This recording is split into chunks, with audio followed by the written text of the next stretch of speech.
Hello, you wonderful people, and welcome to another episode of Natsu Comic Book. Let's make a show where we talk about TV shows that are adaptations of comic books. For today's episode, I'm going to talk about Sakamoto Days, Season 1, Episode 10. A lot of really interesting things went down in this episode, so let's break it down. So, picking up in the aftermath of the lab situation, we have the Sakamoto family going to a bathhouse to kind of relax. And I love that, Shin is the only one who kind of went through it.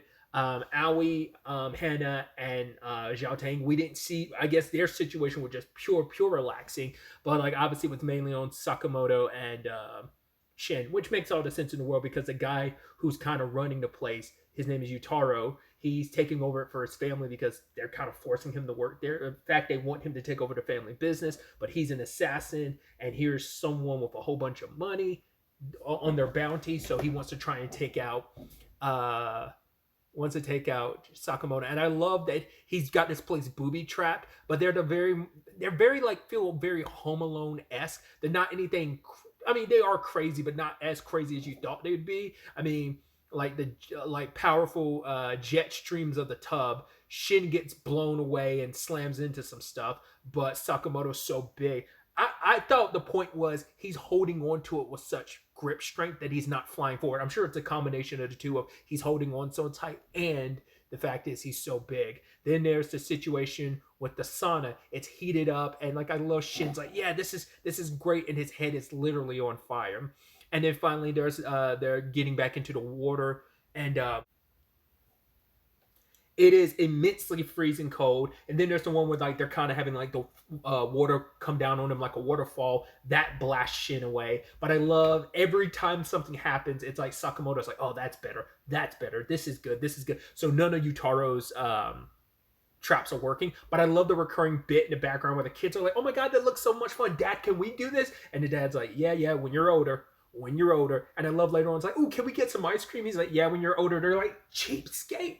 And it's just, I thought that was such a cute little bit, especially when like the water froze over and the kids are like skating on it, and Sakamoto having to like carry Shin, especially after the sauna thing when the old man is like, did he pass out? It's like, what a shame. Like, I can't believe some youngster fainted like that. He should be ashamed of himself. Old people liking it hot, I wonder, is that like a thing in general in Japan or not? Because like there's one other like reference I know that kind of does a similar thing. Like there's a scene in Persona 5 when you go to like the bathhouse, and then there's just an old man just cranking up the heat to the point where Yuji's like, okay, that's enough, old man, stop cranking up the heat.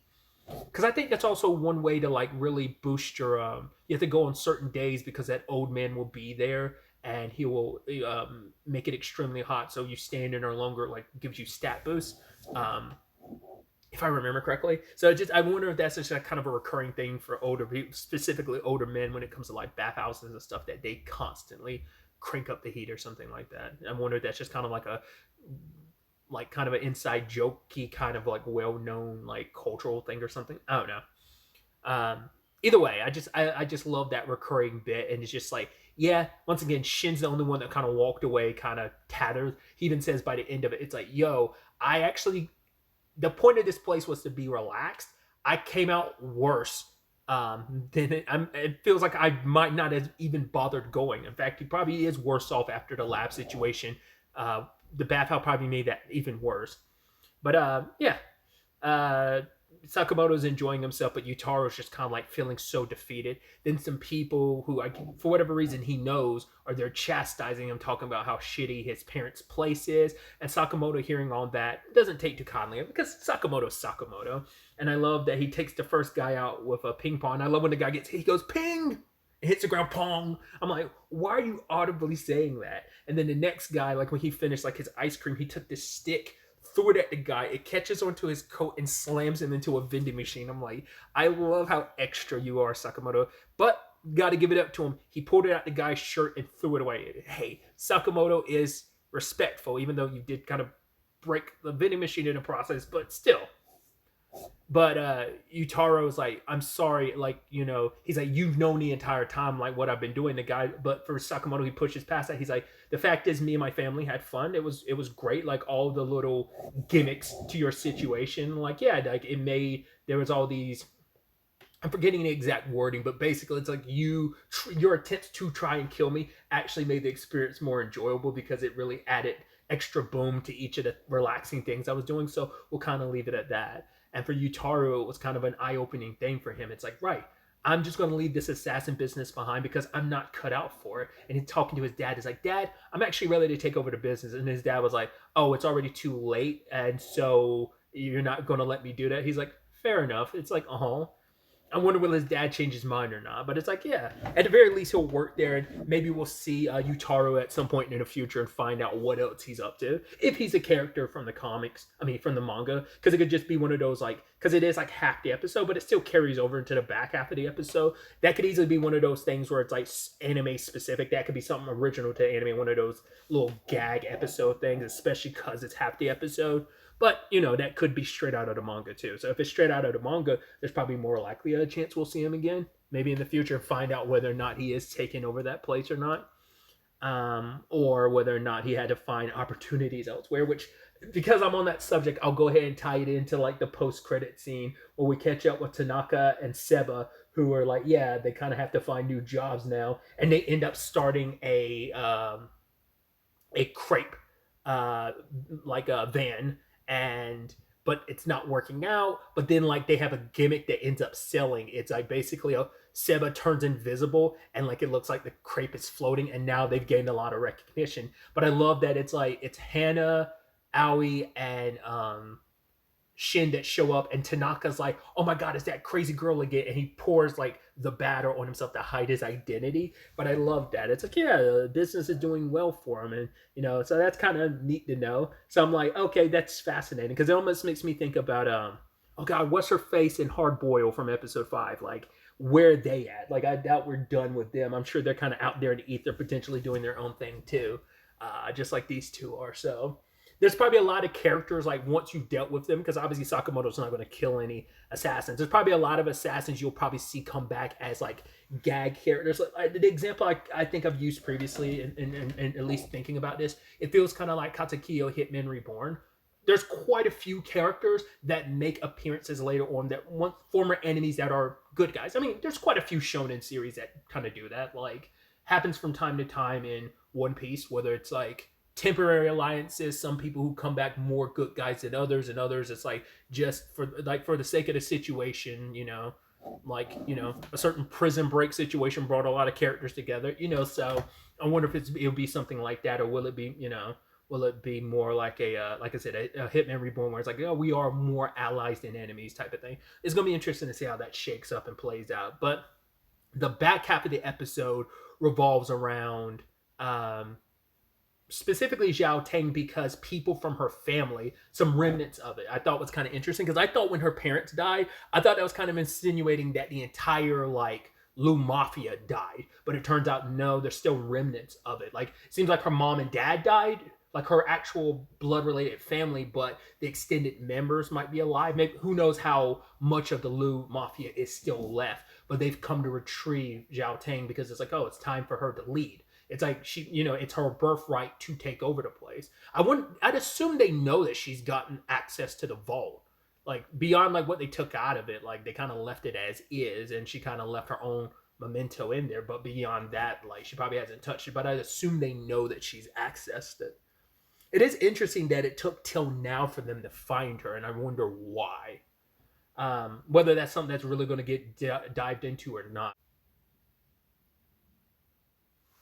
They immediately came with all the smoke though, like came strapped ready to blast Shin and Sakamoto. Like, didn't even hesitate, pulled the gun on Sakamoto, pulled the trigger, but Sakamoto, of course, doing wild stuff like he does, blocking it with a bullet, blocking the bullet with a fork, and they easily dismantle these guys. And I love us finding out Wu Tang, this main dude, his shtick being, oh, like he kind of has a little bit of like a Sanji for a bit, Sanji post. Well, I mean, obviously, like the pervert thing is the running gag in a lot of anime and manga of like, oh yeah, like a bloody nose means you're a pervert. But just the fact is, his is more so like associated because he's such a stan, like he's such a Xiao Tang stan, that it's like, oh yeah, I care about you a lot, and anytime you do something admirable or cute or this or that, I guess if anything, he kind of gives me the same energy as I was going to make a Sanji parallel, but that's a different type of pervert. Sanji post time skip for a little bit, but I was the reference I was going to make is Kyoshiro from Mission Yosakura Family, like his obsession and how he like fawns all over Matsumi. It feels probably a lot closer to that dynamic, interestingly enough. But yeah, that's his whole shtick with bleeding nose. That because like Zhao Ting is like, I'm not going to go back. I'm going to stay with Sakamoto and them, and then just he stares at her, and then a massive bloody nose, and he's just like, look, oh my god, she's so cute, and he's so proud of her because she is standing on her own 2 feet of what she wants to do. Because initially it's like, Rob, if you want to, we could do this, we could settle this right now with a fight. He's like, are you stupid? Do you think we'll really challenge assassin to a fight without any weapons? And then he's there like halfway out the door, and it's like, I love it. Which Sakamoto's like, hey, we don't have to fight, I'm fine with that too.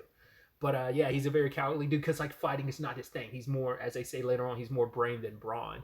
But then he dangles something in front of them, like, okay, we'll take this on, like a bet. If I win, I take Zhao Tang with me. If I lose, you get to keep Zhao Tang. But neither Shin nor Sakamoto take it because they're like, no, we're not going to bet on our family member. You can just skedaddle. But Zhao Tang is willing to take this risk because it turns out he's willing to give Sakamoto information about who put the bounty on his head. And it's like, yeah, we have an interesting network of our own. Like, I mean, we know it has some ties to Slur now, whether he's the one that did it himself or whether someone else did it on behalf of Slur. Because as Nagumo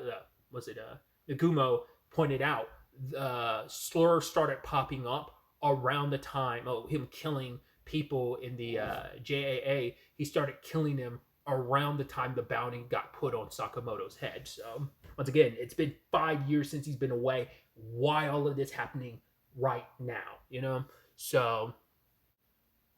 But still, Sakamoto and Shin were like, we'll find out our own way. But Lou's like, yo, Sakamoto and them have been good with me, and I just want to live a regular life. I have no interest in the mafia. He's like, that was more my dad's thing, and that was cool, but it's like, I have no interest in that. I just want to stay here and live this peaceful life working at, Sakamoto's store. But for her, it's like, this is my new family, and basically if it means helping him, I will put my own skin on the line. It's like, right, this is information that'll help Sakamoto, then I'll place a bet on myself too. I'm like, yeah, we'll do this.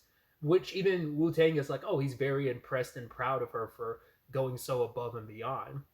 But yeah, they end up following him, and you get introduced to this casino, as he kind of puts it. It's kind of where everyone, I guess, in the underworld kind of culminates. It's like it's a very. It doesn't seem like it's specifically like related to the Liu family. It's just kind of like probably like a little bit of a Switzerland in a grand scheme of like, like neutrality. It's like, this is the zone where people make bets. This is probably like a good place for exchanging information too, and so.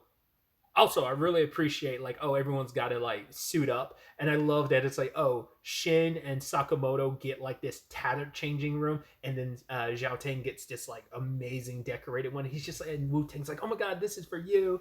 But yeah, I'm curious to dive into why Wu Tang is so into, because like all from Zhao Tang's perspective is like, she just remembers him being the pervert that followed her everywhere, who's just kind of been obsessed with her, and she just doesn't know why.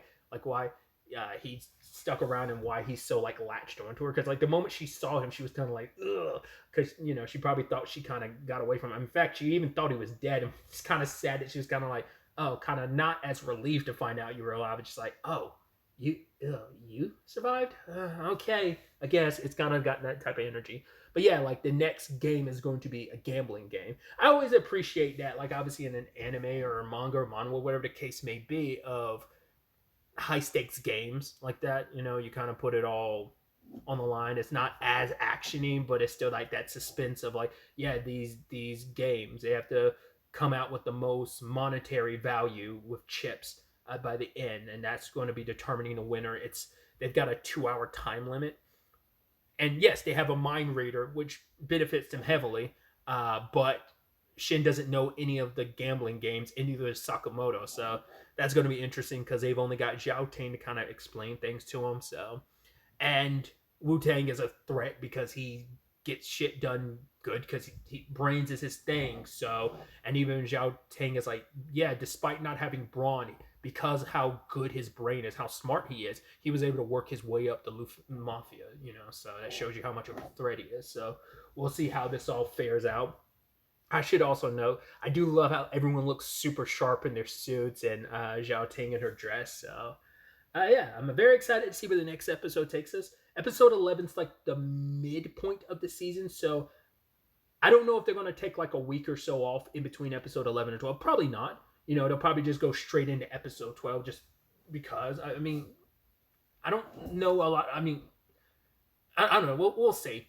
I'd assume it, like I said, it's just gonna be a straight shot to episode 12, like immediately after episode 11. I mean, the following week, obviously, but I don't think they're gonna take a break. But we'll ultimately wait to see how that all fares out. But I'm curious to see where the midpoint of the season kind of leaves us, because I'm assuming this is going to get resolved, but probably end with the setup of finding out who's the one that put the bounty on Sakamoto, or at least point you in that direction and kind of figuring this all out. But yeah, I'm excited to see where all this takes us going forward. But really, that's all I wanted to talk about. So the next time we meet, be happy, be safe, live life to the fullest, and enjoy it. Good day and goodbye.